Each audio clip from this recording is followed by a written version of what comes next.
Imagina um jogo de futebol super tenso. O juiz apita o final da partida, o placar é consolidado e a torcida vai embora.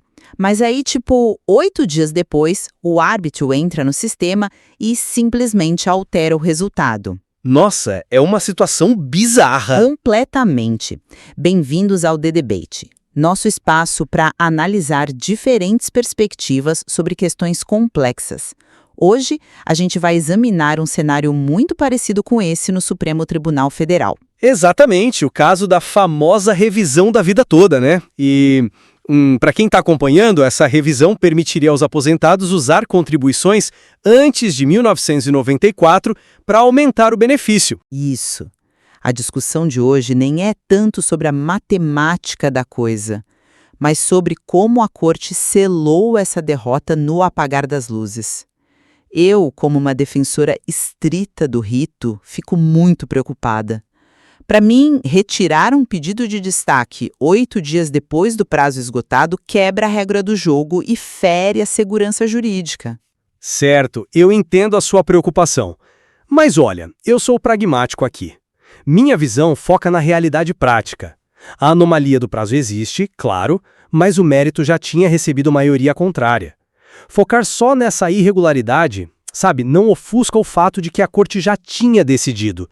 Parece só resistência em aceitar o resultado. Mas espera, a gente não pode ignorar de jeito nenhum como as coisas aconteceram na prática.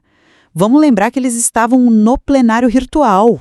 Aham, aquele sistema síncrono? Exato, sem debate presencial, onde os votos vão sendo depositados e o prazo final era, sem choro, dia 11 de maio, às 23h59. Certo.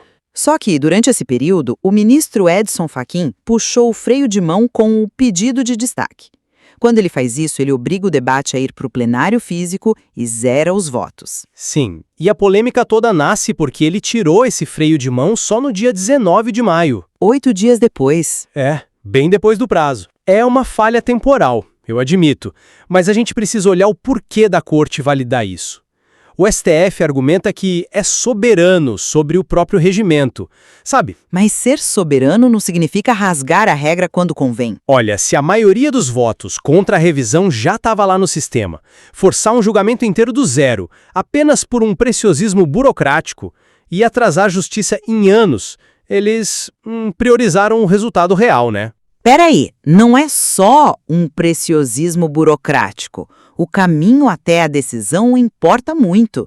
Se o freio de mão foi puxado, o julgamento estava interrompido.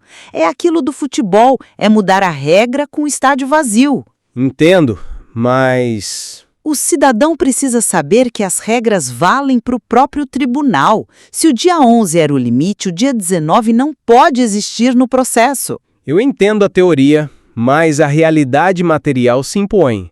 Hoje, a comunidade jurídica e os advogados mais sérios orientam a chamada paciência estratégica.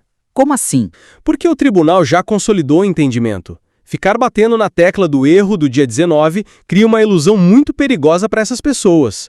E sabe qual é o risco de ficar alimentando essa esperança no rito? Para mim, o risco maior é a arbitrariedade do Estado contra o cidadão vulnerável. O risco imediato é alimentar estelionatários, Golpistas começam a cobrar honorários adiantados de pessoas super vulneráveis, vendendo uma chance que na prática já está bloqueada. Esse ponto é válido. Proteger os aposentados agora exige encará-los com a verdade amarga, do mérito adverso, e não com promessas processuais. Nossa, eu concordo totalmente que esse sobe e desce jurídico é cruel com quem depende de verba alimentar. E tem muito oportunista mesmo. Mas como eu explico essa paciência estratégica para um senhor de 80 anos que viu o prazo acabar no dia 11 e o placar virar no dia 19? É difícil, eu sei. Quando o Estado flexibiliza a própria regra para desfavorecer o cidadão, a confiança no judiciário simplesmente evapora, A frustração é legítima. Acho que nós convergimos nesse diagnóstico, né?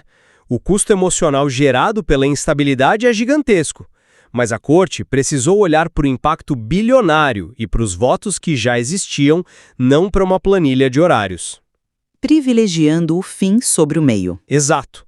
Esse caso deixou de ser só um recálculo matemático, virou um raio-x de como a nossa justiça balança o tempo todo entre a regra fria e a entrega do resultado prático. Com certeza. E essa é uma reflexão que vai ecoar muito, porque se o juiz pode voltar para o estádio vazio e validar uma mudança de placar uma semana depois, a pergunta que fica é: a sociedade ainda sabe quais são as regras do jogo?